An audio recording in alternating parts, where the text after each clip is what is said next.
Delimitation तो वो तो भौगोलिक परिस्थितियों के हिसाब से होता है। आपके क्या कभी देश में डिलिमिटेशन, अनिला जी, क्या कभी देश में डिलिमिटेशन ये देखकर हुआ है कि ये महिला है तो इनको अलग अलग कर दो, या ये पर्टिकुलर जाति धर्म के इनको अलग अलग कर दो? क्या कभी ऐसे होता है क्या डिलिमिटेशन? डिलिमिटेशन तो भौगोलिक हिसाब से होता है, जितना बड़ा क्षेत्र उसमें से कितना कटना है, उसमें वोटर थोड़ी देर के कभी डिलिमिटेशन होता है। अनुराग जी, आपने कितनी अच्छी बात कही। अब ये बात ये लोग समझने को तैयार नहीं है। और क्यों नहीं? ऐसा नहीं कि समझ में नहीं आ रहा है, ये नहीं चाहते हैं कि महिलाओं को आरक्षण मिले, क्योंकि ये जानते हैं कि महिलाएं जो है मजबूती से नरेंद्र मोदी जी के साथ खड़ी हुई हैं और उत्तर प्रदेश में योगी जी के साथ खड़ी हुई हैं। जितनी जल्दी महिला आरक्षण लागू होगा उतनी ही ज्यादा महिलाएं और एकजुट हो जाएंगी भारतीय जनता पार्टी के साथ। चिंता इनको ये है, महिलाओं की बिल्कुल चिंता नहीं है। मैं इनसे पूछना चाहती हूं कि आज मैंने देखा अखिलेश यादव जी की चर्चा देखी, हाँ, धर्मेंद्र यादव जी की चर्चा देखी। आप बात कर रहे हो कि अल्पसंख्यक महिलाएं यानी मुस्लिम महिलाएं, इन्होंने बहुत कैटेगोरिकली बोला अल्पसंख्यक मतलब मुस्लिम महिलाएं, यानी कि उसमें ना तो सिख आते हैं, ना जैन आते हैं, ना बौद्ध महिलाएं आदि कोई नहीं आता। इनके लिए अल्पसंख्यक महिलाएं मतलब मुस्लिम महिलाएं। अरे भाई, आपको किसी ने रोका था? आप तो अपने टिकट जो मुसलमानों को देते हो 20% भी नहीं देते हो। तकरीबन 20% मुसलमान है ना हमारे प्रदेश में। महिलाओं की तो बात ही छोड़िए। ठीक है, अशोक यादव जी, आप लोगों की सच्चाई सबको पता है। लेकिन अशोक भाई वो सीधे तौर पर कह रहे हैं आप केवल बगले झांक रहे हैं, आपकी मंशा नहीं है महिलाओं को आरक्षण देने की। ये अनिला जी बैठकर यहां पर सीधे कह रही है और बीजेपी भी खुलकर कह रही है। प्लीज देखिए अनुराग जी, अभी अनिला बहन जी ने कहा कि मुस्लिम महिलाओं के लिए आरक्षण की बात की जा रही है। नहीं भाई, हमारे सांसद मान धर्मेंद्र यादव जी ने कहा पिछड़े समाज, दलित समाज, मुसलमान समाज की महिलाओं को आरक्षण। आपने पिछड़े दलित को खा गई आप भाई, नौकरियों में तो खा ही रही हैं आप लोग, यहाँ भी खा जाएंगे पिछड़े दलितों को। ऐसा मत करिए बहन जी। और दूसरी बात आपने कहा कि सेंसस लिमिटेशन के डिलिमिटेशन के लिए सेंसस की क्या जरूरत है? भैया अनुराग जी, लड्डू आपने खाया ना, लड्डू, तो लड्डू के लिए बिना चीनी का लड्डू नहीं बनता है। लड्डू बनाने के लिए बूंदी भी चाहिए, चीनी भी चाहिए, शुद्ध भाषा में। और अगर संवैधानिक भाषा में मैं आपको बताऊं, जो कि आप पूछना चाह रहे हैं, तो आप अपना मोबाइल खोलिए, गूगल करिए, इसमें लिखा हुआ भारत में डिलिमिटेशन के लिए जनगणना अति अनिवार्य है। डिलिमिटेशन के लिए जनगणना अति अनिवार्य है, क्योंकि संविधान के अनुच्छेद 82 के अनुसार हर जनगणना के बाद निर्वाचन क्षेत्रों का निर्धारण जनसंख्या के आधार पर होता है। ये बात तो संवैधानिक बात है ना। आप हमसे कह रहे हैं, वही तो कह रहा हूं, डिलिमिटेशन के लिए सेंसस की जरूरत नहीं है। मैंने अशोक भाई, आप एक बार फिर से ट्विटर पर भी एक सारे क्लिप्स जाते हैं, एक बार फिर से सुनिएगा। मैंने बार बार पूछा, महिलाओं के लिए जो आरक्षण बिल लागू हो रहा है, महिलाओं को जो उनका सम्मान या अधिकार मिल रहा है, उसमें आप लोगों को कास्ट सेंसस की जरूरत क्यों? दूसरी चीज ये जो आप कह रहे हैं कि भाई 33% आरक्षण मिले तो उसमें वर्गवार बांट दिया जाए। पहले 33% महिलाओं को आने तो दीजिए साहब सदन में। यही बात तो प्रधानमंत्री ने कही, आप उसमें से ही पहले वर्गीकरण करने लगे। अनिला जी, मैं फिर आ रहा हूं आपके पास, और अशोक भाई फिर आ रहा हूं। एक बड़ी खबर अपने दर्शकों को बता देते हैं। संसद में समाजवादी पार्टी ने मुस्लिम महिला आरक्षण की मांग की है। पिछड़े मुस्लिम वर्ग की महिलाओं को रिजर्वेशन मिले। सपा सांसद धर्मेंद्र यादव ने यह मांग रखी। उन्होंने जो मांग की उसका केंद्रीय मंत्री किरण रिजिजू ने क्या जवाब दिया, आपको वो भी बताते हैं। वो कह रहे हैं धर्म के आधार पर रिजर्वेशन की मांग असंवैधानिक है।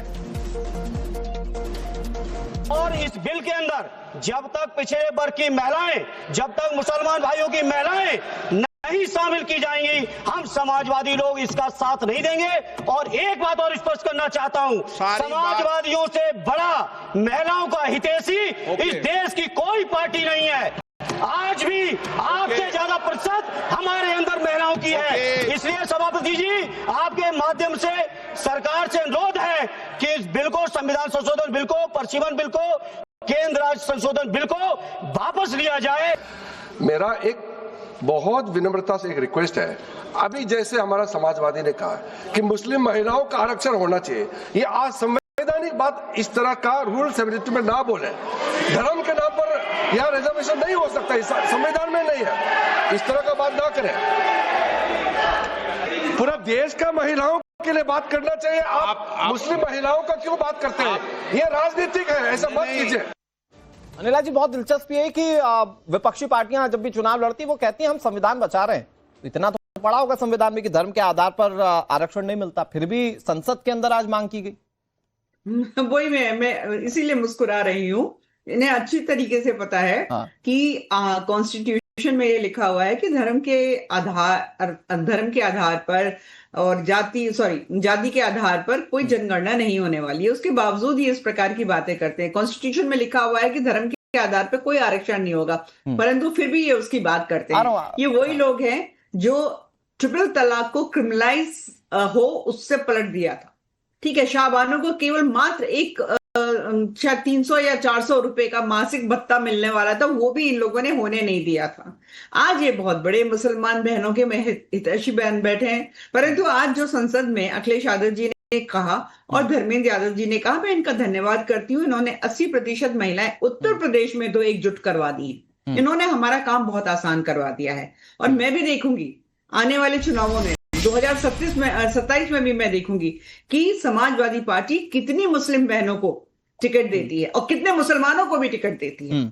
पिछले ये आंकड़े निकलवा के देख लीजिए, हमें पता है साहब। सब कुछ जानते हुए भी आप संसद में बात करते हैं अल्पसंख्यक महिलाएं, यानी कि मुस्लिम महिलाओं को मैं इसको थोड़ा सा सॉर्टिफाई करके समझना चाह रहा हूँ। अनिला जी, मैं थोड़ा सॉर्टिफाई करके समझना चाह रहा हूँ, फिर अशोक भाई के पास जा रहा हूँ। अनिला जी, ये बात हो रही थी सारी महिलाओं की, और फिर उसमें मुस्लिम वाला चश्मा अलग लगा के देखा समाजवादी पार्टी ने, ओबीसी वाला अलग और पिछड़ी जाति वाला अलग, 3 अलग अलग चश्मों से देख लिया उन्होंने। ये क्यों? क्या ये उस वोट बैंक को बताने के लिए देखी कि साहब सारी महिलाओं की बात होगी तो भी हम पर्टिकुलर वोट बैंक की बात करेंगे, हम कितने हितैषी हैं? ये सिर्फ इसलिए किया गया क्या? आपने पकड़ लिया ना, 100 बात की एक बात आपने पकड़ ली। इनके लिए ये मुद्दा जो है राजनीतिक है, इनके लिए मुद्दा महिला सशक्तिकरण है ही नहीं। अभी अशोक जी ने बोला कि भाई ये हमारे कॉन्स्टिट्यूशन में लिखा हुआ है कि बिना सेंसस के डिलिमिटेशन नहीं हो सकता। साहब आप बिल्कुल ठीक कह रहे हैं। इसीलिए तो मोदी साहब कह रहे हैं कि 2011 वाला जो सेंसस है उसको हम आधार मान लेते हैं, उसके अनुसार हम डिलिमिटेशन कर देते हैं। क्योंकि 1971 से जो फ्रीज हो रखा है रिप्रेजेंटेशन इन पार्लियामेंट और असेंबलीज में, अब आप समझिए मतलब अब बदलने का समय है कि नहीं है। और मैम हास्यास्पद तब हमारी कितनी आबादी, मैं कह रहा हूं जितने दर्शक देख रहे हैं एक बार वो जरा गूगल करके भी देख लें। हास्यास्पद ये है कि 2023 में जब आप लेकर आए थे, इस पर सर्वसम्मति से पास हो गया था। 2024 के इलेक्शन से पहले लागू करने की मांग की जा रही थी। तब कौन सा सेंसस लागू होता? 2011 वाला ना। लेकिन तब बीजेपी सरकार को घेरना था, केंद्र सरकार को घेरना था, कहा नहीं साहब अभी लागू करो। अब जब 2026 में सरकार लेकर आई है तो कह रहे साहब ये बहुत जल्दबाजी हो गई है। अशोक जी जल्दी से भाई, अभी 33% महिलाओं को आ तो जाने दीजिए, ये चश्मे बदल बदल कर क्यों देख रहे हैं फिर वर्गों के हिसाब से? देखिए अनुराग जी, ये भाजपा सरकार चाहे पुरुष हो चाहे महिला कोई भी हो, अगर वो पीडीए वर्ग से है तो उसका शोषण करना इनका जन्मसिद्ध अधिकार होता है। इनको ऐसा लगता है। आप ये बताइए, क्या महिलाओं में जो पिछड़े वर्ग की महिलाएं, दलित वर्ग की महिलाएं हैं, उनको अगर रिप्रेजेंटेशन नहीं मिलेगा तो आपको रोक दे रही है क्या सरकार? आपको टिकट देने से रोक दे रही है क्या सरकार? उसमें कहीं कोई ऐसा क्लॉज है, पिछड़े वर्ग, उसमें कहीं ऐसा क्लॉज है कि मुस्लिम महिलाओं को टिकट नहीं मिलेगा, पिछड़े वर्ग की महिलाओं को, दलितों को, अल्पसंख्यकों को टिकट नहीं मिलेगा? कोई ऐसा क्लॉज जोड़ दिया क्या सरकार ने? आप दीजिए। तो सरकार ने क्लॉज, सुनिए हाँ, सरकार ने क्लॉज नहीं जोड़ा, लेकिन 33% आरक्षण में जब तक पिछड़े वर्ग, दलित वर्ग, माइनॉरिटी वर्ग की महिलाओं को अलग से आरक्षण की व्यवस्था नहीं की जाएगी, तब तक पीडीए वर्ग के साथ न्याय नहीं हो सकता। और भाजपा हमेशा पीडीए के साथ अन्याय करना चाहती है और ये अन्याय हम होने नहीं देंगे। ना आप उसको बहुत अलग अलग फ्रेम्स में बांट रहे हैं। मैं कह रहा हूं एक बड़े कैनवास पर रखकर देखिए, उससे आप बाहर निकलिए। अभी तक महिलाओं के लिए जो आरक्षण की बात पर तो आप मानते हैं ना, जो पिछले 2023 में बिल आया था उस पर तो आप रेडी थे ना, तो आप उसी तक स्टक रहिए ना। अगर आप उसी तक स्टक है तो आपको समझ में आएगा कि 33% महिलाओं को आरक्षण की बात की जा रही है। उसमें किसी वर्ग या जाति की बात नहीं हो रही है, धर्म की बात नहीं हो रही है, उसमें कोई भी हो सकता है। कुछ प्रतिशत ही महिलाएं कम से कम आगे आएंगी तो सही। 3 दशक तक इसको लटका कर रखा गया सर। अनुराग जी, जो अगर सरकार करे हम 33% में सारी महिलाओं को आरक्षण देंगे, जब सारी महिलाओं को आरक्षण दे रही हैं तो उसी में क्लास जोड़ दें कि पिछड़े, दलित, आदिवासी और अल्पसंख्यक वर्ग की महिलाओं को इतना। मैं ये कह रहा हूं कि सिर्फ आप इसी नजरिए से देखें ना कि कम से कम 33% महिलाएं किसी भी वर्ग की हैं, कम से कम समाज में आगे तो आएंगी, राजनीति में आगे तो आएंगी। देखिए अनुराग जी, देखिए आरक्षण मिलने के बाद भी सरकार पिछड़ों दलितों को उनका हक नहीं दे रही है। जब लिखा पढ़ी में नहीं रहेगा तब कहां से हक देगी? ठीक है, हम लोगों को लिखा पढ़ी में भी संविधान में आरक्षण लिखा हुआ है, लेकिन संविधान में लिखित आरक्षण नहीं मिल रहा है। पहली बात तो ये है कि बिना लिखे दे देंगे। देखिए सबसे पहली बात तो ये है कि समाजवादी पार्टी को किसी ने रोका हुआ तो है नहीं। समाजवादी पार्टी को किसी ने नहीं रोका कि भाई आप जो हैं दलित, पिछड़ी, मुस्लिम महिलाओं को टिकट नहीं दे सकते। मुझे तो नहीं लगता। अगर कोई इस प्रकार की बात है, किसी ने लिख कर दिया हो, किसी जज साहब ने अपना स्टेटमेंट दिया हो, तो आप मुझे बता दीजिए कि समाजवादी पार्टी तो को रोका आप हुआ उसमें है। बिल में मेंशन करिए ना मैडम, बड़ी बड़ी आप दूसरी बिल में बात मेंशन करिए। एक सेकंड, अशोक यादव जी, आप बोल रहे थे, मैं चुप थी। ठीक है, आपकी बारी आएगी, आप खूब बोलिए। आप लोगों की बात जो ना हजम नहीं हो पा रही है, इसलिए आप चाहे कुछ भी कहते रहे, कुछ सिद्ध नहीं होगा। मैं तो सुन लीजिए अशोक यादव जी, आज मैं नहीं, अरे होल्ड ऑन, बहस मत करे, क्यों छींचा लेदत कर रहे हैं? मैं एक महिला होने के नाते भी मैं बड़ी शालीनता से बात कर रही हूँ। अच्छा नहीं लगता हर बार ठीक है, आपका सम्मान है, महिलाओं का सम्मान हम लोग करते हैं। नहीं करिए ना, अच्छी बात है, करना चाहिए महिलाओं का सम्मान। आज मैं सुन रही थी आपके नेता को, ठीक है, उनके पीछे उनकी धर्मपत्नी बैठी हुई थी, श्रीमती डिंपल यादव जी, बहुत सम्मान करती हूँ, बहुत ही सौम्य महिला है। उनके पीछे जो है कोई भी अल्पसंख्यक सांसद, महिला सांसद क्यों नहीं बैठी? इकरा को क्यों नहीं बैठाया आपने? आप लोग एक परिवारवाद की संकुचित सोच वाली एक पार्टी है जो केवल और केवल महिलाओं को एक राजनीतिक की तरह इस्तेमाल करना चाहते हैं। आप लोग बात करते हैं अल्पसंख्यक महिलाओं की और पीछे बैठाते हैं अपनी धर्मपत्नी को। आपको कोई अल्पसंख्यक महिला सांसद नहीं दिखाई दे रही है। आप बात करते हैं विकास की, आप बात करते हैं कि पिछड़ी जातियों में भी केवल पत्नी ही दिखाई देती है।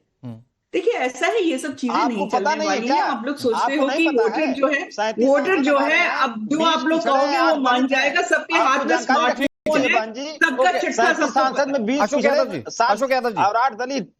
अशोक यादव जी, मैं अनिता जी की बात में ये भी जोड़ देता हूं कि आप लोग जब ये पूछते हैं, मतलब विपक्षी पूछ रहे थे ना कि बीजेपी बताए कि कितनी महिला मुख्यमंत्री, चलिए ठीक है, विपक्ष बताएगा कितनी महिला मुख्यमंत्री हैं, या समाजवादी पार्टी बता सकती कितनी महिला मुख्यमंत्री उन्होंने अपने रिजीम में बना दी है?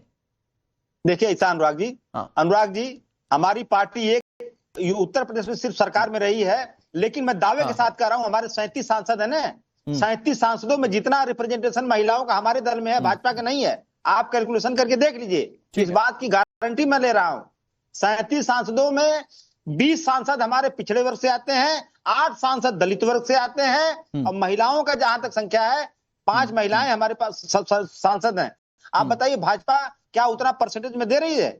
परसेंटेज भाजपा का, अगर टोटल सांसदों का परसेंटेज महिलाओं से कैलकुलेट किया जाए तो हमसे कम इनका परसेंटेज आ रहा है। और अपना बताइए ना सर, महिलाओं की बात करती हैं, अपना बताइए। मैं तो कह रहा हूं कि अपना बता दीजिए एक बार, कितनी सांसद है आपकी? अगर आप डेटा वाइज बता दें और कंपैरिजन अगर बीजेपी के साथ रख दे तो मैं तो बड़ा गदगद हो जाऊंगा कि चलिए बहुत, अब वो आला दर्जे का। मैंने अनुराग जी आप एंकर हैं, आप गूगल करिए कि भाजपा की महिलाओं का परसेंटेज, समाजवादी पार्टी, सुनिए भाजपा की महिलाओं का मैंने नंबर बता दिया आपको, 37 सांसद, 20 पिछड़े, 8 दलित, 5 महिलाएं।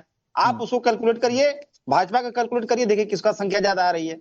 आप कैलकुलेट कर लीजिए, मेरा निवेदन है, कैलकुलेट करके बता दीजिए। दूध का दूध, पानी का पानी हो जाए। वो